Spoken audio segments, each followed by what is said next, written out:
이것이 없이는 아무도 주를 보지 못하리라. 너희는 하나님의 은혜에 이르지 못하는 자가 없도록 하고 또 쓴 뿌리가 나서 괴롭게 하여 많은 사람이 이로 말미암아 더럽게 되지 않게 하며 음행하는 자와 혹 한 그릇 음식을 위하여 장자의 명분을 판 에서와 같이 망령된 자가 없도록 살피라. 너희가 아는 바와 같이 그가 그 후에 축복을 이어받으려고 눈물을 흘리며 구하되 버린 바가 되어 회개할 기회를 얻지 못하였느니라. 아멘. 할렐루야. 오늘은 어제에 이어서 히브리서 2장 14절부터 17절까지 본문의 말씀을 중심으로 권명과 경고의 말씀들, 권명과 경고의 말씀들이라는 제목으로 하나님의 말씀을 전하도록 하겠습니다. 경고라는 말은 좀 세긴 하네요. 경계의 말씀 이렇게 해도 괜찮을 것 같습니다. 먼저 14절에 권면의 말씀은 모든 사람과 더불어 화평함과 거룩함을 따르라. 이것이 없이는 아무도 주를 보지 못하리라. 이렇게 말씀하고 있습니다. 여러분, 우리의 삶은 모든 사람과 더불어 화평함과 거룩함을 추구해야 될 줄 믿습니다. 다른 번역에는 거룩함을 추구하라 이렇게 되어 있는데 화평함과 거룩함이 사실은 하나이지만 굳이 구별한다면 이 모든 사람과 더불어 이 화평함은 사람들과의 관계죠, 그죠? 사람들의 관계고, 거룩함이라고 한다면 이 거룩함은 하나님과의 관계라고 할 수 있습니다. 왜냐하면 거룩함이라는 것 자체가 하나님께 속하는 것이고, 그리고 거룩함의 실체는 여러분, 우리의 진정한 거룩함은 특별히 신약 시대의 진정한 거룩함의 실체는 데살로니가서 5장 10절 말씀처럼 자든지 깨든지 주님과 함께 사는 것입니다. 그리스도의 생명으로 사는 것만이 하나님이 인정하는 거룩함입니다. 이제는 이 시대는. 그래서 우리가 정말 거룩하면, 주님으로 살면 이제 거룩함과 사실은 화평함은 어떻게 보면은 다른 거지만, 거룩함은 내적인 어떤 우리 안에, 거룩함의 본질적인 우리의 내적인 겁니다. 내적인 것. 그러나 실제로 우리가 거룩하면, 내적으로 거룩하다면, 그리스도의 생명으로 충만하다면 겉으로 드러나는 어떤 행실도 거룩함으로 드러날 줄 믿습니다. 사실은 물론 이것이 다 연관이 되어 있어요. 연관이 됐는데, 사람과의 관계도 내가 거룩하다고 하면서 사람과의 관계가 문제돼 그만큼 거룩하지 못한 거예요. 그분은 거룩함 자체가 다른 것이 아니라 우리가 생각하는 어떤 옛날에 그런 것들이 아니라 오직 우리가 그리스도로 사는 그것이 거룩함이고, 그리고 우리의 신앙의 결국 목적은 뭐냐면 거룩함입니다. 거룩한 본질은 그리고 그것이 사람과의 화목으로 어떤 열매 중에 하나로 사람과의 화목으로 드러난다고 말씀드렸습니다. 그리고 진정으로 거룩한 삶을 추구하는 사람들의 삶에는 그 삶의 마음의 상태가 있다. 그래서 우리 자신을 돌아볼 때 우리 속에 팔복 중에 전반부에 나오는 어떤 사람에게 이 거룩함을 추구하는 사람들의 특징이 뭡니까? 팔복에 나오는 것처럼 마음의 심령에 가난함이 있어요. 마음에 가난함, 심령이 가난한 자는 복이 있나니. 이 심령이 가난하다는 게 뭐에 대해서 결국 가난한 겁니까? 이 거룩함에 대해서.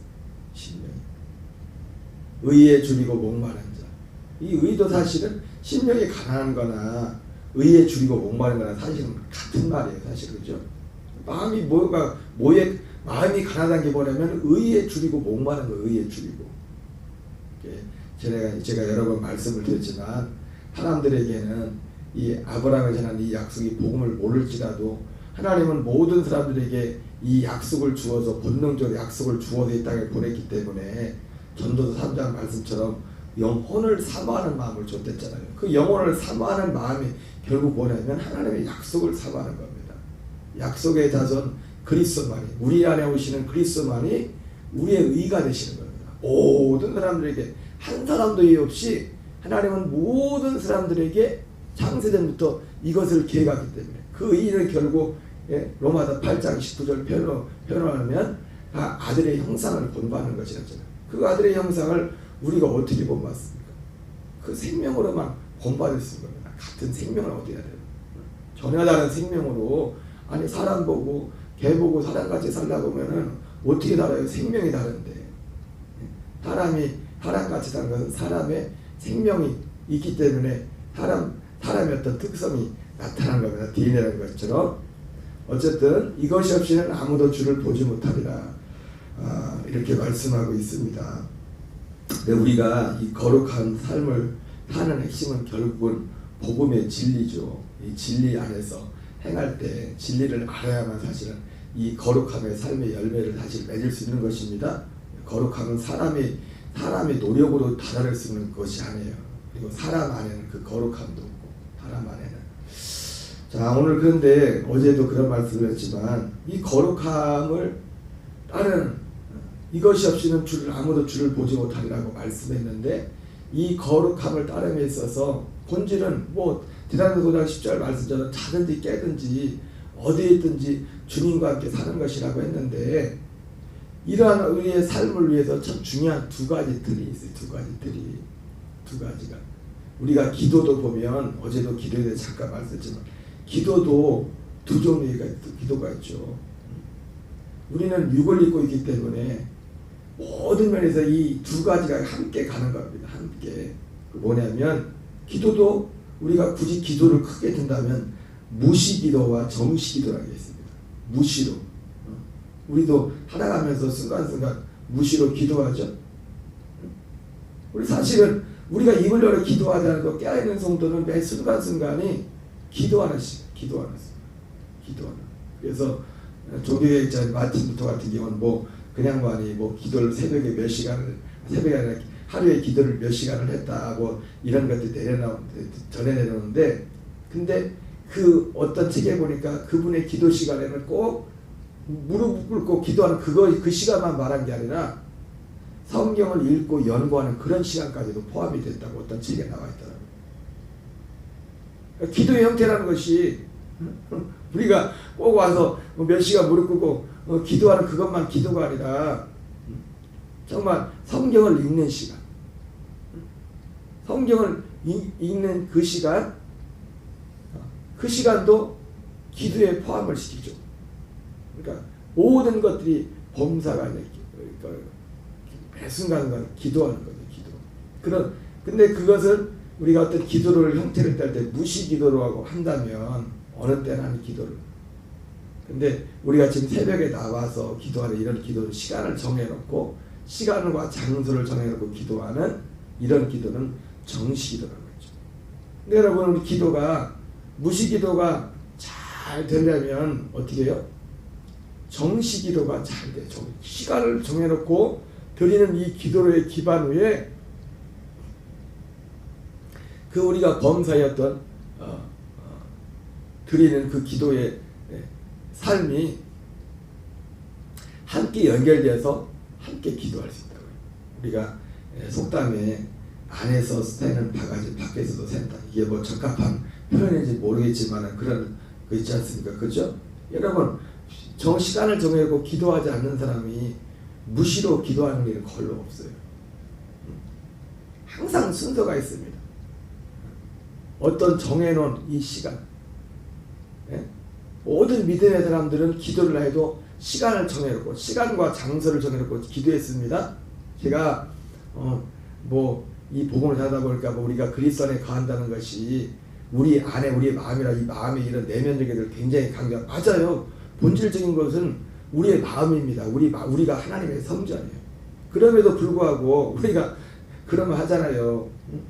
그 별거 아닌 것 같아도 내가 기도를 해도 집에서 기도하는 것보다 그 교회 나와서 하는 게 낫더라. 그런 말 하지 않습니까? 그렇죠?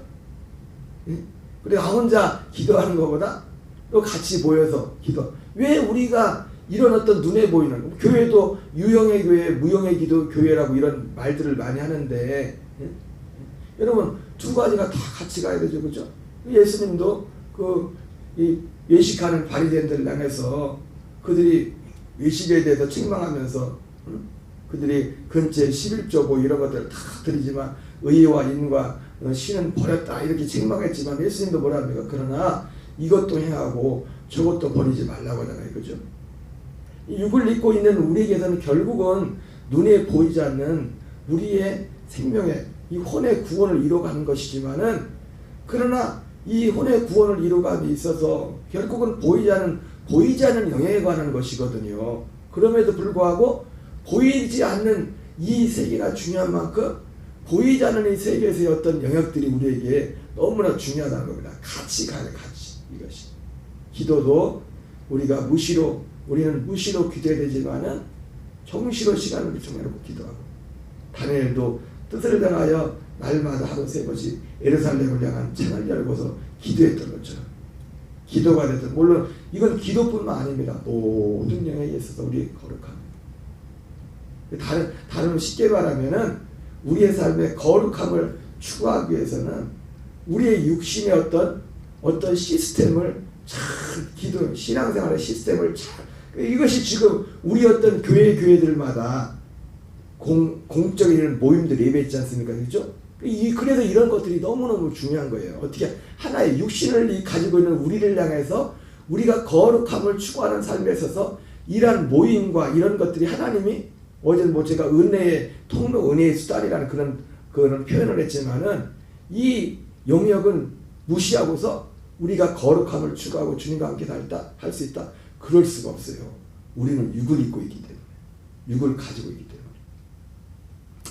제가 엊그젠가 그 아프리카 그 선교 사님의 어떤 그 부분을 사역을 소개했지만, 그 사역에 아바 사역이라고 해서 그 아프리카 현지 목회자들 교육하는 그 사역, 지금도 뭐 그것이 계속 되고 있는지 모르겠어요. 그 책이 쓰여진 시점이 벌써 10년 전에 쓰여졌고, 그게 그 책이 쓰여진 시점으로부터도 그 10년 동안 이루어졌던 어떤 아프리카 사역에 관한 어떤 자서전 같은 책이기 때문에, 근데 그 아바 사역의 핵심이 뭐냐면은 이 아프리카 현지 목회자들, 제가 우습게 얘기를 했지만은 우리가, 그래서 제가 예전에 그런 말 했잖아요. 우리가 이 어떤 선교를 하는 것도 돈만 보내는 것은 이게 구제로 끝날 수 있고, 실제로 선교지에서는 실제 이 책에도 그런 얘기가 나오는데,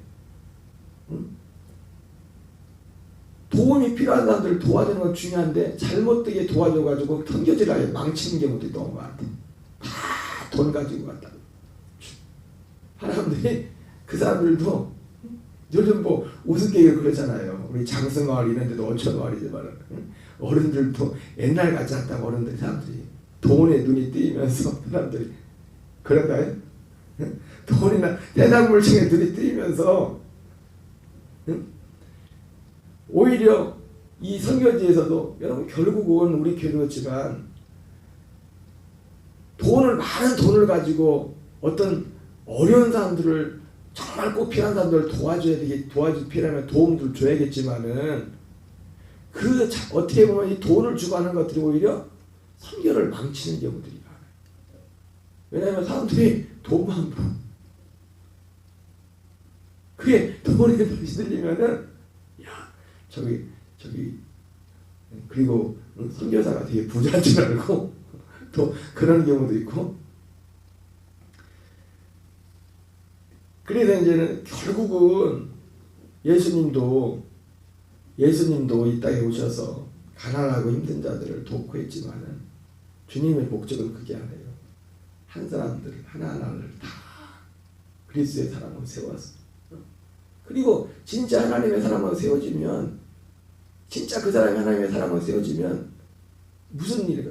절대 빈곤의 일은 없어요. 그 사람이 어떤 사회 구조적인 문제 때문에 어려움을 있을 수 있겠지만은, 모든 가난과 어떤 문제도 사실은 어떻게 보면 우리 사람들의 문제지 않습니까? 구조적인 문제도. 그래서 이제는 그 아바 사역이라는 것이 아프리카 바이블 베이스드 아카데미라고 해도 그 사역인데, 그때 당시 12명의 현지 선교사님들과 5명의 유학생 목사님들 17분이 공동 사역을 했는데 꽤 오랫동안 굉장히 성공적으로 실제로 한국에 있었던 그 후원하시는 교회에서 목사님이나 분들이 갔을 때 감탄할 정도로 너무 이 사역을 정말 여러분 한국 사람이 참 약점이 뭐냐면 개인적인 역량은 굉장히 뛰어난데 이게 선교지에 있어서 선교사님들 관계 가운데서 보면은 사람이 같이 모이면은 이게 혼자는 막 능력이 뛰어난데 모여놓으면은 맨날 한국 기준이 이게 하나가 되어서 뭔가를 지속적으로 해나가는데 굉장히 어려움이 있어요. 한국 사람들이. 여러 가지 이유가 있을 수 있겠죠. 근데도 불구하고 이 아바 사역이 굉장히 오랫동안 잡음 없이 성공적으로 이 계속 될 수 있었던 그 원인에 대해서 몇 가지 요인을 든데 그게 뭐냐면 시스템이에요. 시스템. 그 아바 사역의 시스템. 이 사역의 시스템에 한 4가지 정도 그 특징이 있었는데 하나는 수평적인 시스템이에요. 그런 사람이 어디에 모이든 사람이 많이 모이면 거기에 장이 있고 서열 의도치 않게 더 서열 비슷하게 이런 거 나누잖아요. 그죠? 목사님. 근데 이 모임은 그런 수직적인 서열이 그런 게 없어요. 그냥 시스템 다 똑같은 목사님.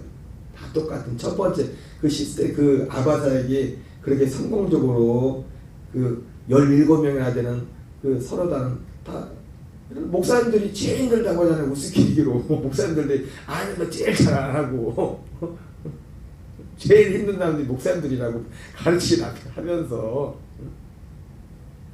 다 그런 건 아닙니다. 목사님들하고 다 그런 건 아닌데 그리고 두 번째는 뭐냐면 사역의 장이 근데 그분들이 그런 불협화음이 없이 이 17분이 이렇게 계속 지도적으로 하나가 돼서 한 목적으로 갈 수 있던 두 번째 시스템화된 게 뭐냐면 이 아바 사역을 하지만 이것이 17명이 다 거기에 매달려서 주 사역이 아니라는 거예요.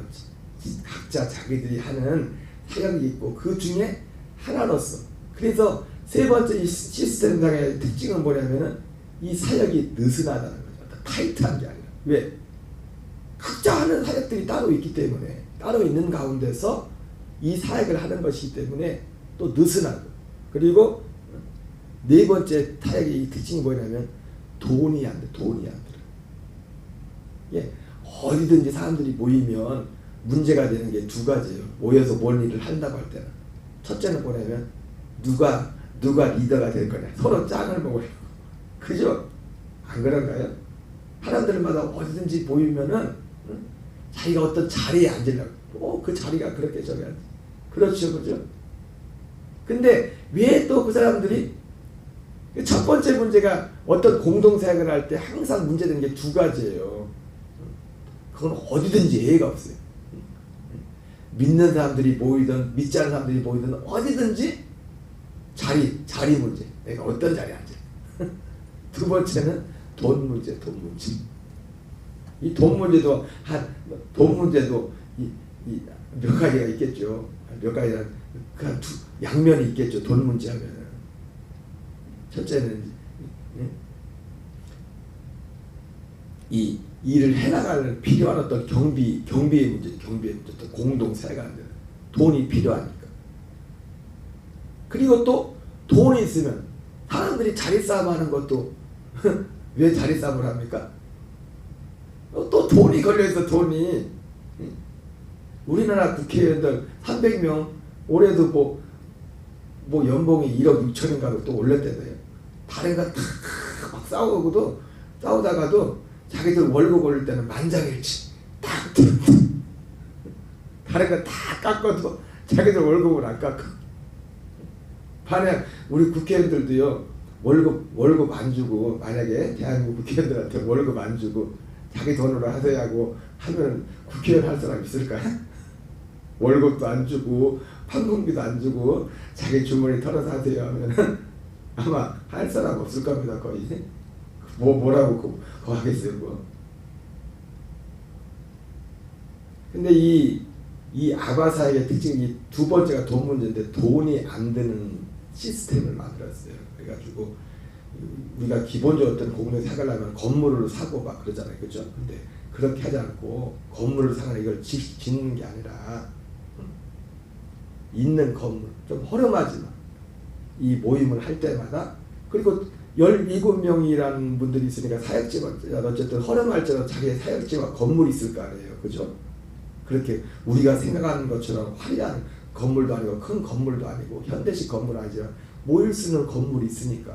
그래서 그 저기를 보면은 200명 1년에 어떤 그 현지인 목회자들 200명을 쉽게 말하면 요즘으로 하면 신학교입니다. 신학교를 운영한 거예요. 신학교. 근데 여러분 어제 그래서 말씀드렸지만 이 아프리카 선교 사역에 있어서 참 안타까운 것은 그 사역하신 목사님이 이제는 한국으로 나와서 이제 교수님 사역하신 분 나오신 지 벌써 10년이 가까워지지만 그 이후에 그 사역이 계속 이어졌는지 모르겠어요. 근데 제가 그걸 볼 때 너무너무 중요하고 필요한 사역이에요. 아니 사람들 아무리 많이 말해놓고도 목회자들 자체가 성경을 모르는데 엉뚱한 소리 하는데 엉뚱한 걸 가르치고 예수 이름으로 모였다고 쳐도 엉뚱한 거 뭐 하겠어요. 그러면 뭐 해놓고서 너무너무 귀한 사역인데 그때 1년에 그때 당시 기준으로 이 돈이 경비가 그거 하는데 200명 교육하는데 1년 동안 그 사역하는데 1,500만 원이면 됐대. 1,500만 원. 야, 지금도 이런 사역들이 실제로 검증될 만한 이런 사역들을 하는 곳이 있다면 참 우리도 이런 곳에 돈을 쓰면 참 의미가 있을 것 같아요. 건물을 짓는 어떤 휘황찬 건물 몇 개를 짓는 것보다 정말 중요한 게 뭐냐면 사람을 세우는 거예요. 그리고 지도자를 세우는 거예요. 말씀드리고자 하는 건 뭐냐면 이 17명의 이 사역자들이 잡음이 없이 이 사역을 지속적으로 할 수 있던 게 뭐냐면 이 어떤 만든 이 시스템이 만든 시스템이 우리가 오늘 말씀에 거룩함을 추구하라. 이것이 없이 여러분 거룩함의 본질은 결국 복음의 진리입니다. 진리 안에 행하는 거예요. 자든지 깨든지 주님과 함께 사는 겁니다. 근데 이것이 아까 기도했지만 무시로 우리는 기도해야 됩니다. 그러나 무시로 기도하기 위해 기도가 되려면 정식 기도가 전제가 돼야 돼요. 우리가 내적인 이런 거룩함을 이루는 이런 진리 안에서 행하려면 우리가 이 거룩함을 이루는 데 있어서 하나님 우리가 정해놓은 이런 시스템 이미 정해졌죠. 교회들마다 거의 비슷하잖아요. 가장 기본적으로 공적인 낮에 주일 예배를 드리고 3일 밤 예배를 드리고 새벽에 예배를 드리고 여러분 이러한 것들이 하루아침에 이루어진 게 아니잖아요. 오랫동안 이것이 정착에 자리를 잡고 되어진 거잖아요. 그죠? 이미 우리에게 주어진 이런 자리들 이 모임의 자리들 이것들이 마치 17명의 이 목사님들이 잡음이 없이 그들이 그 사역을 이룰 수 있었던 그 시스템화 되었던 것처럼 우리의 육신의 몸으로 여러분 그리고 결과적으로 우리의 거룩은 뭐를 통해 우리의 몸이 드려져야 돼요. 우리의 몸이 너희의 몸을 거룩한 산채물로 드리라고 했잖아요. 몸이 드려지지 않으면 마음도 안 됩니다. 사람들은 그렇게 아유 내 마음은 아시잖아요. 뭘 알기는 진짜 마음이 있으면 몸이 움직이게 돼요. 거짓말이죠. 거짓말. 진짜 마음이 있으면 몸이 움직이는 거예요. 그리고 또 사람은 어때요? 몸이 움직이면은 또 마음도 움직여요. 마음이 없다가도 내 몸이 가면은 또 이런 게 어디 있습니까? 우리가 하나님과의 관계에서도요. 어떤 우리 속담에 그랬잖아요. 미운 사람 떡 하나 더 준다고. 왜 이런 속담을 만드는지 모르겠지만 별로 나하고 이상하게 사는 거냐면 나랑 저 사람하고 별로 관계 친하지도 않은데요. 내가 먼저 그 사람한테 뭘 갖다 줘봐. 내가 선을 베풀면요. 내가 그 사람한테 받았을 때도 그 사람과의 관계 받는 입장에서 관계가 별로 그렇게 가까운 사이가 아닌데 뭔가를 받으면 관계가 뭔가 성립이 되죠. 그죠? 그래 안 그래? 근데 내가 받았을 때도 그렇지만 희한한 게 뭐냐면 내가 그 사람한테 뭔가 선을 베풀면 뭔가 주면은요, 내가 그 사람한테 받은 게 없는데도 주고 나면은 그 사람에게 마음이 가요. 뭔가를 베풀고. 마음이 없어도 내가 몸이 어떤 액션이 가면 그 마음도 따라가요. 그래서 이웃사촌이라고 하잖아요. 아무리 가까운 사람도 몸이 멀리 가 있으면 가까이는 이웃만 못하다고. 그런 거죠. 오늘 히브리서 2장 12장 14절에 모든 사람과 더불어 화평함과 거룩함을 따르라. 이것이 없이는 아무도 주를 보지 못하리라. 이렇게 말씀하고 있대. 우리가 이 거룩함을 따름에 있어서 하나님이 우리에게 이미 정해진 교회계마다 정해진 이 은혜의 통로, 이 시스템, 그리고 또 우리가 육신을 가질 때 보는 것, 듣는 것, 이런 것들을 삼가야 돼요. 아무거나 보고 아무거나 듣고 그냥. 그리고 예배 나올 때 뭐 그렇고 교회 밖에 나가서는 뭐 아무거나 보고 아무거나 듣고 이런 것들을 하나하나를 우리가 살필 때 히브리 베드로후서 말씀처럼 롯은 그 의로운 자가 그 사람이 또 우리는 육을 가지고 있어요. 새하나 가운데 살지라도 우리가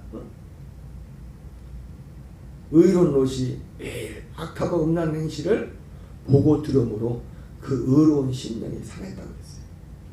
뭐로 봅니까? 우리가 보는 게 육신의 눈으로 보죠. 육신의 귀로 듣죠.